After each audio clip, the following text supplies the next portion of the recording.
queria nessa introdução lembrar alguns fatos que estão acontecendo, que às vezes passam diante de nós algumas coisas e nós não percebemos. Aquilo que nós vimos aqui com o Manga, a experiência de termos a ele conosco, e nós já estamos colhendo alguns frutos.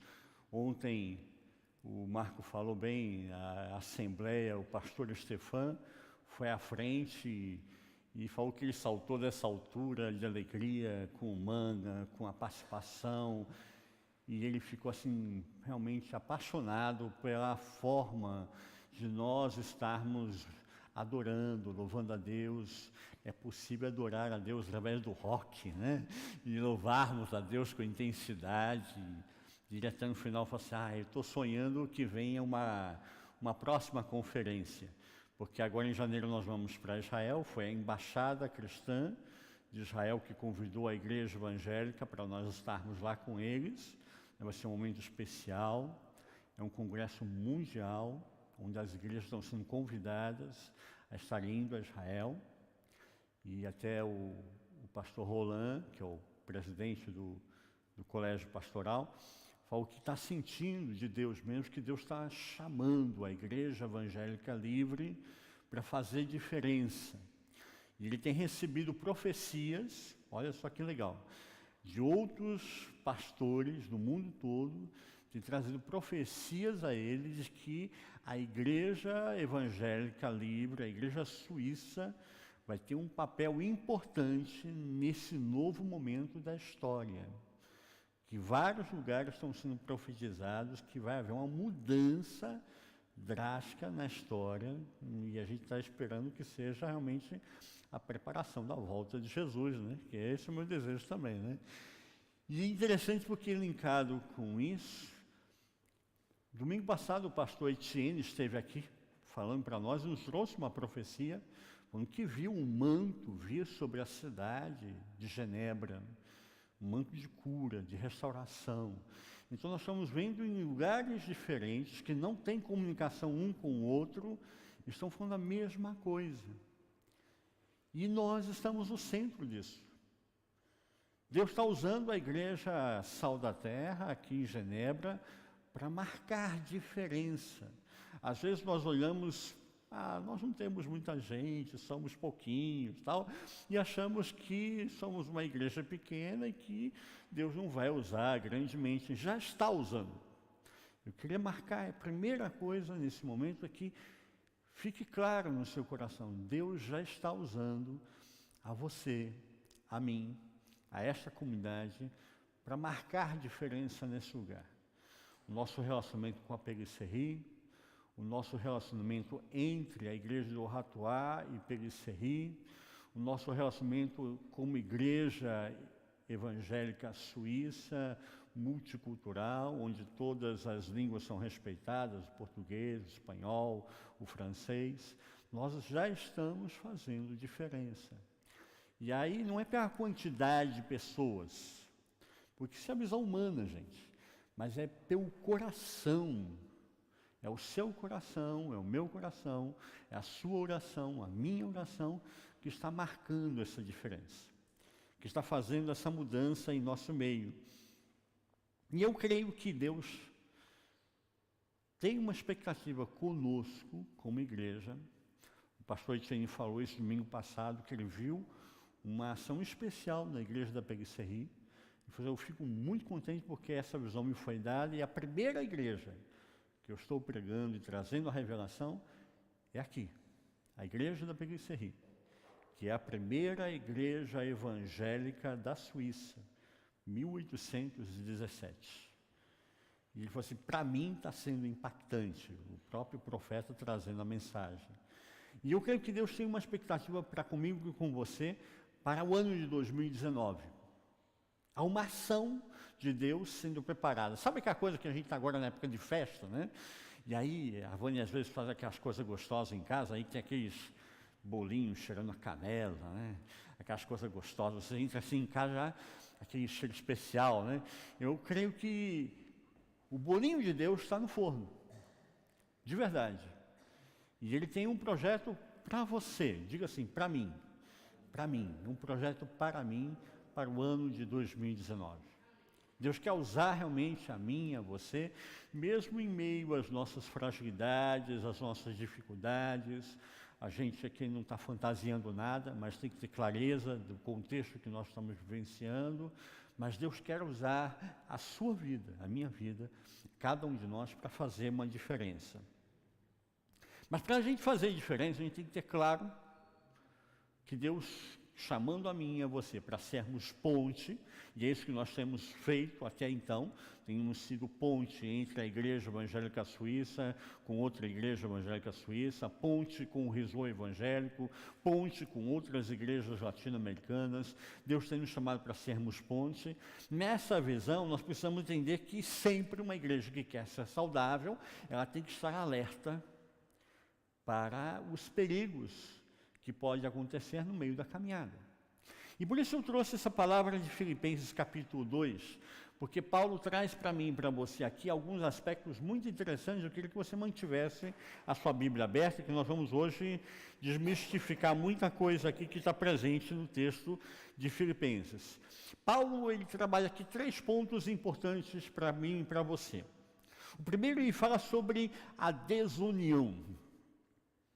Logo nos primeiros versículos, do 1 e 2, ele fala sobre a desunião. Havia, no contexto da igreja de Filipos, um perigo de que, de repente, se tornassem desunidos. A igreja de Filipenses, ela estava caminhando na vontade do Senhor, na vocação do Senhor, com um projeto, mas existem algumas coisas que começam a acontecer, e Paulo abre o capítulo 2, dando um alerta. E nesse alerta aqui do perigo da desunião, o remédio para essa desunião, ele nos fala de 5 questões importantes. Logo no primeiro versículo. O primeiro versículo ele diz assim: se há, pois, alguma exortação em Cristo. Na primeira parte do versículo 1, capítulo 2. Se há, pois, alguma exortação em Cristo. Paulo está falando aqui sobre um fato importante, que Cristo deve nos manter unidos num amor fraternal. Devemos nos exortar e exortarmos uns aos outros a mantermos essa unidade, mantermos esse caminhar contínuo. Há momentos que nós fragilizamos, que a gente fraqueja, que a gente angustia, que a gente fica deprimido, né? Que a gente olha para as circunstâncias e fica decepcionado, né? E aí é que eu preciso do meu irmão, não aquele irmão que chega e fala: irmão, tudo bem? Eu falo: tudo bem, aquele sorriso amarelo. Não, mas aquele irmão que liga para você: e aí, você não foi domingo, está tudo bem e tal. E às vezes as pessoas acham que quando você liga para o outro, você está cobrando, né?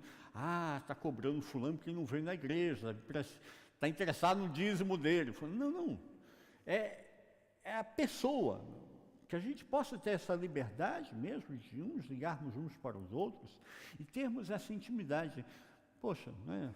Assim: Andressa, você não veio, fez falta domingo passado, né? Então, entendeu? A gente não estou puxando a orelha, não estou chamando a atenção, não estou reclamando, né? Mas é que faz falta. A pessoa saiba que assim, você faz falta. E eu acho que isso é ser igreja, entendermos esse processo. Mas ele continua ainda no versículo 1. Vamos ter 5 pontos nesse versículo. Ele diz: consolação de amor. Quando ele fala de consolação de amor, ele fala sobre uma ação de amor na nossa vida. O que nos une de verdade é esse amor de Deus. É o que nos leva a nos preocuparmos com a saúde da Jaqueline, sabemos como é que está o Marco, como é que está o Fernando, como é que está a vozinha, né, que a gente ora pela vozinha. É o amor de Deus que vai nos fortalecendo. Tem um pastor, Richard Taylor, que disse em um livro que ele escreveu, em My Father's House, ele disse assim: o inferno é a condição eterna dos que fizeram da relação com Deus e com os seus semelhantes algo impossível, porque destruíram em suas vidas o amor. O céu, por outro lado, é a condição eterna dos que acharam verdadeira vida numa relação de amor com Deus e com os seus semelhantes. Esse amor é que, na verdade, nos une e nos fortalece. Em que, quando eu estou deprimido, angustiado, fragilizado, eu sinto que o outro, quando me liga não para me cobrar, para me chamar atenção, mas me liga porque me ama, porque eu faço parte de uma família. E esse amor, então, faz diferença. Mas aí Paulo traz um terceiro aspecto nesse mesmo versículo. Na parte C, ele diz assim: alguma comunhão do Espírito. É o Espírito Santo de Deus que vai gerar uma verdadeira comunhão. O Espírito Santo de Deus, na verdade, ele vem trabalhar comigo e com você, ele vai trabalhar os nossos talentos particulares, mas ele vai trabalhar também os dons espirituais que ele trouxe a mim e a você. E é a partir do dom espiritual que ele traz a mim e a você, e nós vamos estar estudando isso bastante na segunda-feira, que nós nos tornamos igreja, corpo de Cristo. Que Paulo fala, um é olho, outro é boca, outro é orelha, né? Outro é mão, mas todos são o corpo de Cristo.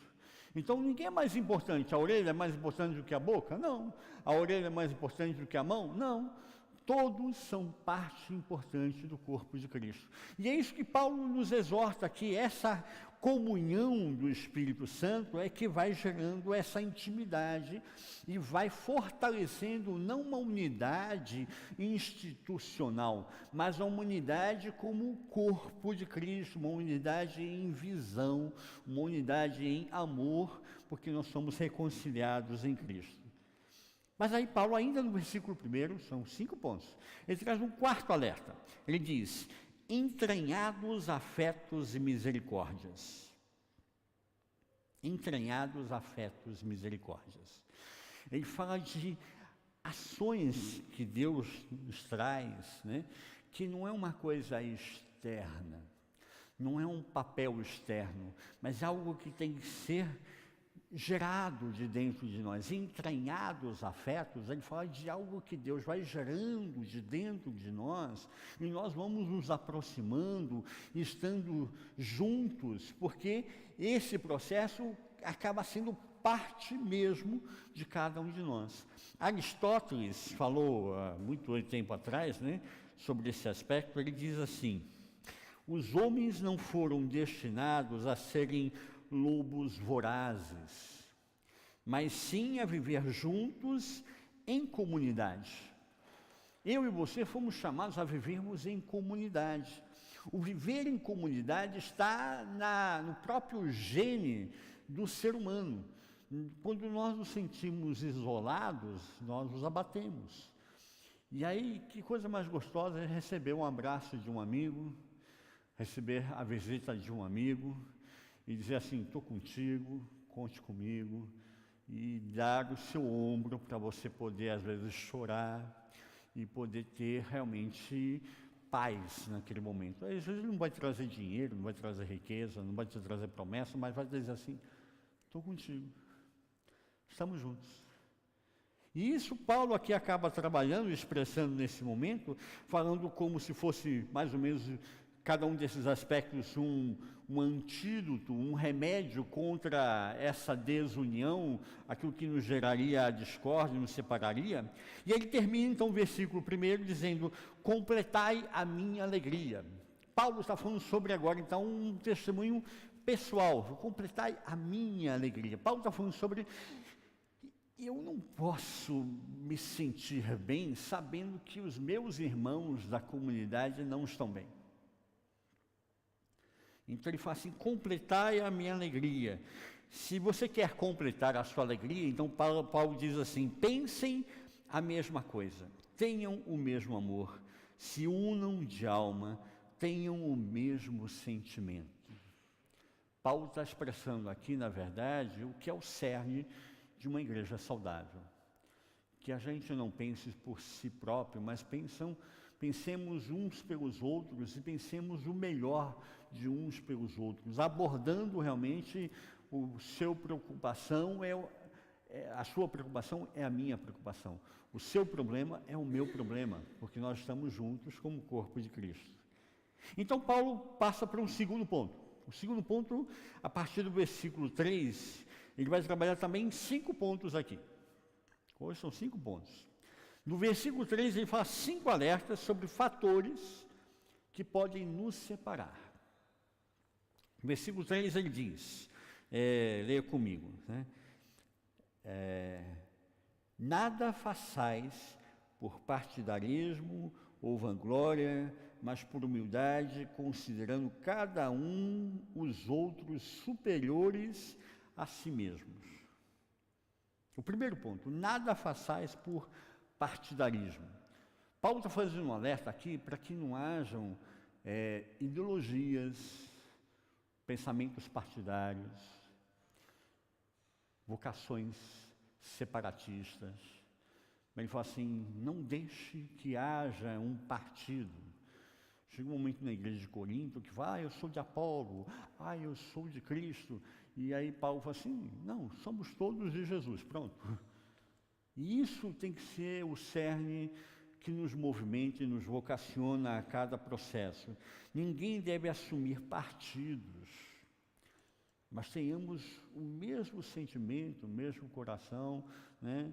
Infelizmente nós vimos isso acontecer muito nas eleições agora passadas, né? Os de direita, os de esquerda. Nós somos de Jesus. Tenhamos isso claro, nós somos de Jesus. Nós somos brasileiros, brasileiras, desejamos o melhor para o nosso país e ponto. E a gente tenha o claro isso para tudo. Não deixemos que ideologias externas, às vezes entram ideologias externas, a quantidade de água no batismo, se pode isso, se não pode aquilo. Hoje a gente conversava, eu e o Alessandro, na hora do almoço, algumas ideologias bem assim, retrógradas, roupa de homem, roupa de mulher, e como é que era na época de Jesus. Aí na época de Jesus todo mundo usava vestido, gente, então vou andar todo mundo de vestido agora. Cada um tem que comprar vestido e sair na rua de vestido, pronto. Aí fica botando assim umas coisas que não tem nada a ver. Deus quer que eu e você tenhamos o coração aberto. Mais importante do que o externo é o coração aberto. E tenhamos claro que não é usar saia, usar calça, fazer assim ou fazer assado, que vai nos tornar mais santo ou menos santo, mas o coração. Porque tem gente que pode estar de terno e gravata e ser, na verdade, uma pessoa que está extorquindo, está roubando, um grande ladrão, e está de terno e gravata, e daí, né? E quem às vezes está de sandália de chinelo havaiana, que agora está na moda aqui na Europa, né? De sandália havaiana, né? Está lá fazendo a vontade do Senhor, servindo ao Senhor com alegria. Mas então Paulo continua nesses fatores de divisão. Ele, na segunda parte do mesmo versículo 3, ele fala vanglória. E a vanglória, na verdade, é o quê? É a vaidade. As pessoas começaram a fazer as coisas para que ela apareça, para que ela seja destacada. Infelizmente, na psicologia existem alguns estudos que falam que talvez a vanglória, a vaidade, seja até mais complexa, mais complicada do que ter dinheiro. Porque quando a pessoa ela é vista, né, as pessoas vêm pedir informação para ela, vêm pedir conselhos para ela. Quando eles põem a pessoa em destaque, ela não pode sentar no fundo, tem que sentar lá na frente, né? E aí tem uma vaidade, uma vanglória. Isso talvez, psicologicamente falando, há uma discussão sobre isso, né? Seja um ponto mais penoso, mais nocivo, até mesmo do que aquela questão de que eu tenho dinheiro, você não tem, eu tenho, você não tem, né? Mas a vanglória. E Paulo exalta aqui uma caminhada que a gente tenha um cuidado com isso. Quem viu aquele filme O Advogado do Diabo, com Al Pacino? Esse filme é um clássico. Se você não viu, você precisa ver esse filme. Dá para pegar na internet, em muitos lugares aí você baixar e assistir. É um clássico. E você viu o filme todo, o rapaz fugindo, e o diabo ali, marcando passo ali, se ele for para cá eu faço isso, se ele for para lá eu faço aquilo, se ele for para lá eu ponho aquilo, e no final então, ele abandona tudo, e aí ele chega, o diabo chega como repórter, né? Deixa eu contar a sua história, e aí ele fala assim, contar a minha história pode ser interessante. Aí ele sorri e fala assim, vaidade, meu pecado predileto, né? Paulo está falando aqui desse mesmo aspecto. A vaidade, a vanglória tem levado muitas pessoas a gerarem divisões, separações. E Paulo nos dá um alerta nesse momento, cuidado com isso. E mais que isso, alertarmos os nossos irmãos, assim, irmão, né? O pessoal está dizendo aí que seu nome é Tássia. Ah, é Tássia, por quê? Está se achando muita coisa, né? Estou te dando um toque aí, né? Baixa a bola, né? Dá uma amortecida aí, porque virou Tássia, né? Vamos lá, né? Vamos dar uma diminuída na coisa aí, né? E aí no mesmo versículo 3, Paulo continua falando sobre, então, humildade. Lógico, para quem está sofrendo de vaidade, ele vem agora falar sobre humildade. Na verdade, ele está falando do alerta, é sobre a questão do orgulho. O orgulho tem sido o principal gerador de muralhas, de separações, de divisões. As pessoas às vezes falam, se ele não vier falar comigo e pedir perdão para mim, eu nunca mais falo com ele, né? E nisso, como é que fica Jesus na história, né? E se você tem alguma coisa contra o irmão, vai lá, pede perdão, abraça, mostra o amor cristão que perdoa, que abençoa. Se ele tem alguma coisa contra você, mais ainda, vai lá, dá um beijo nele, fala, não tenho nada contra você, se você tem alguma coisa contra mim, vamos quebrar aqui, vamos resolver isso. E romper essas muralhas, porque ele fala sobre uma atitude de humildade, irmos em direção aos outros, com humildade. Humildade aqui não é ser humilhado, percebe? A humildade e a humilhação são diferentes. Se uma pessoa está querendo me humilhar, eu não sou idiota, né? Ninguém aqui foi chamado para ser cristão e ser cristão idiota, né? Idiota tem a mesma palavra, né? Em grego, em hebraico, em inglês, em francês, é tudo idiota, né? Pode perceber, e é verdade, porque idiota é igual, né? Em qualquer língua. Mas Deus não chamou a mim para ser idiota. Deus chamou a mim para marcar presença, fazer mudanças. E isso tem que ser claro nesse processo. Eu sou humilde, mas não sou idiota. Não é porque eu sou cristão, que eu sou crente, é que você é idiota dos outros. Não, eu sou humilde, mas não vou ser humilhado. E assim Deus tem um projeto para mim, para você, nos deu um valor, para que eu e você tenhamos valor em Cristo Jesus. E aí ele fala no quarto fator aqui de separação. Aí no versículo 3 ele diz, considerando cada um os outros superiores a si mesmos. Quando Paulo fala sobre esse aspecto, ele fala sobre aquela coisa da altivez. O que é altivez, pastor? Quando alguém te olha assim de cima para baixo, né? Quando te mede assim e diz assim, e você quem é, né? Isso, na verdade, a psicologia explica como sendo um complexo de superioridade. Todo complexo de superioridade é um complexo de inferioridade e ao contrário. Ele se sente o pior dos piores, né? Mas para que ninguém saiba que ele se sente o pior dos piores, né? Então ele diz assim, eu sou o tal, ele quer subir no banquinho, né? E fazer acontecer a história, é o complexo de superioridade. Toda vez que eu olhar para alguma pessoa e der aquela medida de cima para baixo, eu estou cedendo à altivez. E Paulo faz então um alerta aqui, dizendo, considerando cada um os outros superiores a si mesmos. Não é eu ter um complexo de inferioridade aqui, Paulo está falando, mas é considerar o outro, entender o outro e respeitar o valor do outro. Eu tenho o meu valor e você tem o seu valor. Por último, Paulo, no versículo 3, aqui ele diz, não tenha cada um em vista o que é propriamente seu. O que Paulo está dizendo aqui? O alerta ao materialismo. Não tenha cada um em vista o que é propriamente seu. Nós estamos sendo movidos hoje por uma sociedade materialista.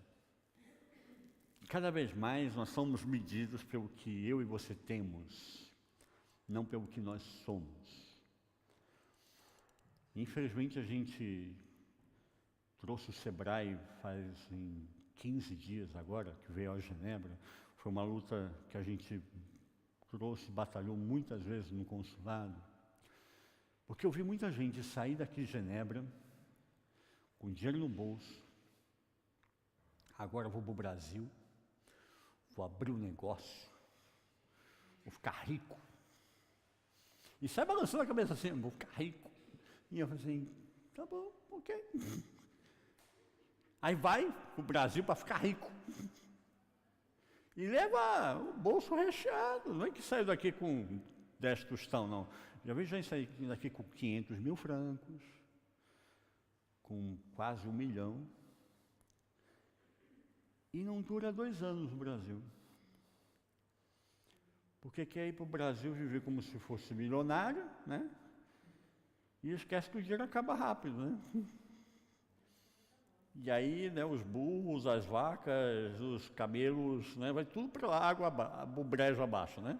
Perde tudo rapidamente, depois tem que voltar, para voltar a fazer faxina aqui na Suíça, voltar a fazer jardinagem na Suíça. Não estou desmerecendo o trabalho de ninguém, mas aquele que saiu daqui como rico, milionário, volta e tem que voltar a fazer o mesmo trabalho para juntar dinheiro de novo. E a nossa busca de trazer o Sebrae era justamente isso, auxiliar essas pessoas, ou elas fiquem e façam alguma coisa aqui, seria o empreendedorismo na própria Suíça, ou elas possam ir para o Brasil, mas com uma qualificação, com um projeto, com algo assim palpável, né? Não é investir em coisa que você daqui a 2 anos vai ter que voltar para continuar trabalhando e fazer alguma coisa de novo. E isso tem sido um alerta, e eu vejo aqui, por Paulo nos chamar a atenção, tem sido um alerta para todos nós hoje. Então, nós vivemos de uma forma muito consumista, muito materialista, e isso às vezes nos separa uns dos outros. A pessoa às vezes fala assim, você não usa tal marca. Eu falo assim, não, para mim não quer dizer nada a marca. Eu quero ter uma roupa legal, que cabe em mim, estou meio gordinho, né? Então assim, disfarça, né, os pneus, né? E tá bom, isso é o mais importante. A marca, isso é importante? Não, não é importante. E às vezes as pessoas têm uma angústia porque não pode comprar tal marca, porque não usa tal marca, porque não faz tal marca. Isso não quer dizer nada, gente. E a vida está passando e as pessoas estão se perdendo nesse contexto. Então, por último, Paulo fala do ponto mais importante para mim. A partir do versículo 5, Paulo, sem sombra de dúvida, escreve aqui, a partir do versículo 5, acho que o escrito mais importante da vida de Paulo. O momento mais importante que nós temos para a nossa fé cristã. Se nós perdêssemos toda a Bíblia, ficássemos com esse versículo 5 ao 11, isso sustentaria a nossa fé como cristãos e cristãs no século 21. Paulo aqui fala sobre Jesus. Jesus como verdadeiro homem e verdadeiro Deus. No português, a gente lendo o texto do versículo 5 em diante, é forte, é interessante tudo, mas a gente perde um pouco da qualidade. No grego, traz uma profundidade assim incrível para cada um de nós. O grego ele tem uma capacidade de trazer, através de sentimentos, palavras diferentes. E Paulo, a partir do versículo 5 em diante, ele faz um jogo de palavras com a questão da palavra forma. Para o português, você vai ver do versículo 5 em diante, sempre forma, forma, forma. Em todos os contextos é forma. Mas no grego, nós temos 2 palavras diferentes para essa palavra forma. A primeira palavra no grego é morfê. Morfê é essência. Morfê é aquilo que é inalterável. Morfê é aquilo que não interessa onde eu esteja, em que contexto eu viva, qual a circunstância que eu esteja passando, a morfê permanece inalterável. A segunda palavra para forma é esquema. Esquema ela vai alterando. Conforme as circunstâncias, conforme as situações, o esquema pode ser alterado. É forma também, mas é uma forma que ela vai sendo alterada ponto a ponto. Para a gente entender isso, o homem, ele tem a sua morfê, a sua essência de ser humano. Homem, mulher, homem masculino, feminino, né? O homem, a morfê é o ser humano. Isso não altera. Mas o esquema pode ser alterado. É o bebê, é a criança, é o adolescente, é o adulto, é o idoso, né? Então o esquema vai sendo alterado ao longo das circunstâncias, ao longo do tempo. Se você fala sobre, digamos, rosa, margarida, crisântemo, hortênsia, bem me quer, mal me quer, lá, aquele negócio todo. Qual é a morfê disso? São flores. A morfê, a essência que são flores. Qual o esquema? Cada um tem a sua forma diferente. A rosa de uma forma, a margarida da outra, o girassol de outra. E assim a gente começa então a identificar que existe uma essência, que é a morfê, e existe o esquema. E Paulo então começa a falar num jogo de palavras aqui muito profundo. E ele, dizendo aqui para todos nós, ele fala na verdade o que Deus tem como projeto para o ser humano. Versículo 6 ele diz, subsistindo em forma de Deus, ele está falando de Jesus. Quando ele fala subsistindo em forma de Deus, ele fala sobre Jesus, ele fala de morfê. Jesus, ele tem a morfê de Deus, ele tem a essência de Deus. Muitas pessoas falam assim, mas como é que Deus pode ter deixado a sua glória, se ter encarnado como Jesus, né? E Jesus, então, não é completamente Deus, porque Jesus agora está vivendo entre o ser humano, então ele não tem mais a onipresença, a onipotência, a onisciência. Mentira! Paulo está dizendo aqui que ele tem a mesma essência, Jesus continua sendo onipotente, onipresente, onisciente. Jesus continua sendo Deus, Deus vivo, honesto, amor, justo, compassivo. E ele mostra isso com atos, com palavras na sua caminhada junto com os apóstolos. Alguns falam assim, mas Jesus declara que houve um momento que ele não sabe qual será o dia do Senhor, né? Que isso não foi dado, revelado ao ser humano, né? Só o Pai sabe. Jesus está nesse momento assumindo uma função que ele não cabe nesse momento dizer que eu sou o Deus e que eu sei tudo. O convívio com o consulado tem me ensinado muitas coisas. Às vezes a gente fica, né, olhando para a política externa no Brasil, aí vai no cônsul, né? E aí, cônsul, o que o senhor acha disso, né? O cônsul tem que fazer uma separação. O que ele acha é uma coisa, e o que ele, como cônsul, pode achar é outra. Isso não quer dizer que ele não sabe, não quer dizer que ele não tem uma opinião, não quer dizer que ele não acha sobre aquele aspecto alguma coisa. Mas como cônsul, nesse momento ele não pode falar isso. Jesus é onipresente, é onisciente, é onipotente. Ele fala aqui, Paulo, nesse processo, que ele tem a mesma forma, ele tem a mesma morfê de Deus. E isso é inalterável. E aí você começa a entender, então Jesus é Deus. Mas Paulo continua no texto falando para nós, para mim, para você, sobre morfê. Na parte 6 ele diz, não julgou como usurpação o ser igual a Deus. Quando ele fala não julgou com usurpação, ele usa uma segunda palavra no grego, que é, na verdade, um processo de se esvaziar. Ele diz, esvaziou-se.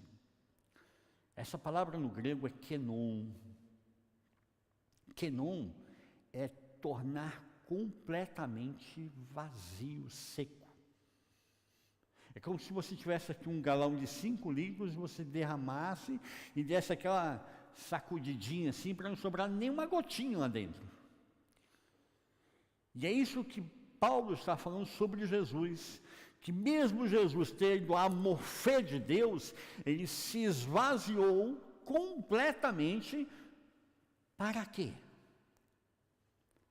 E aí Paulo continua dizendo para mim e para você, versículo 7, assumindo a forma de servo. Quando ele fala agora, versículo 7, forma de servo, ele usa morfê. Para dizer que Jesus assume em essência a humanidade. Jesus escolhe ser servo, escravo, servil, por amor ao ser humano. Não representar um papel de humano, não representar um papel de servo. O que a gente vê na mitologia grega, né? Deus vem à Terra em forma humana para fazer suas escapadas, né? E ter os seus adultérios, né? Não. Jesus assume a forma de servo, a morfê de ser humano. Então Jesus é morfê, Deus, se esvaziando, kenosis, para ser morfê, ser humano. Por que isso? Por amor. Por amar a mim e a você. E ele diz aqui no versículo 7, reconhecido em figura humana. Ele passa a apresentar-se numa figura humana, mas não é uma representação apenas, ele é o ser humano encarnado, o Verbo se fez carne e habitou entre nós. É Deus presente. Quando nós celebramos o Natal, nós celebramos esse Deus presente. Quando a gente olha para a história, a gente encontra o Jesus histórico. O homem Jesus que altera a história da humanidade. Negar isso é tido até culturalmente como uma pessoa analfabeta, uma pessoa que não conhece as coisas corretamente, uma pessoa que não tem cultura, que não tem história.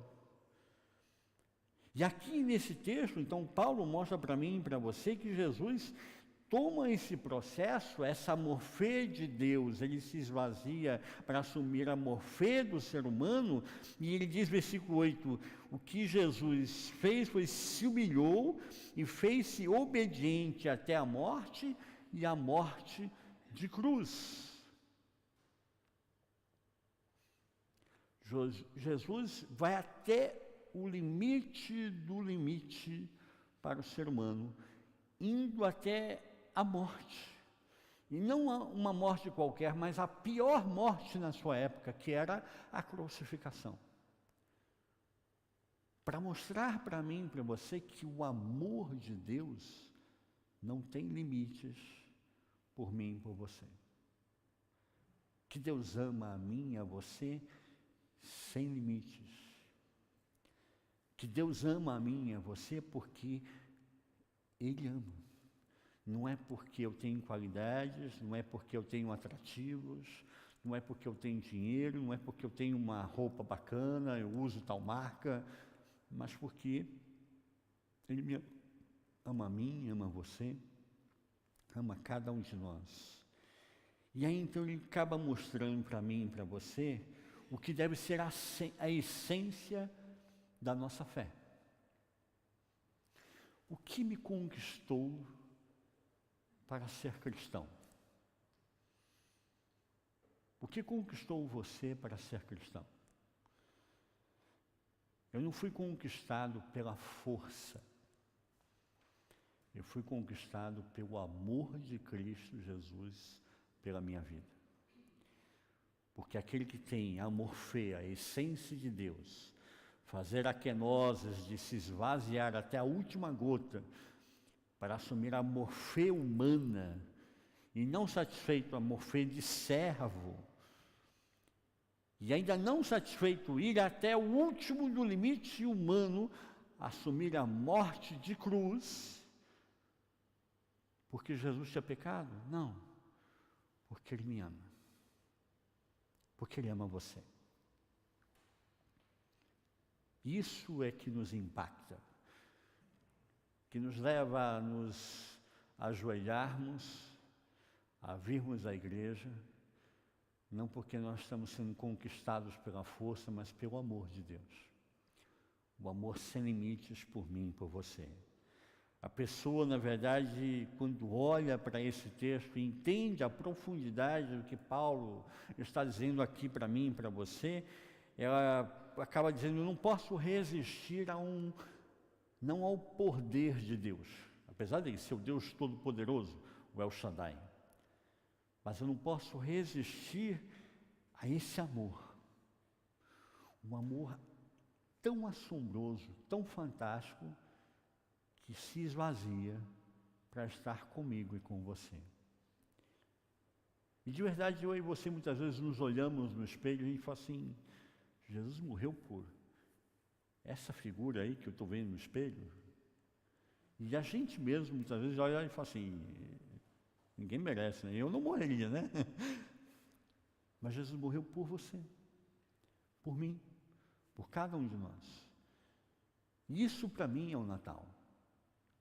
É entendermos que Jesus se torna ser humano porque Ele ama a mim e a você até os últimos limites.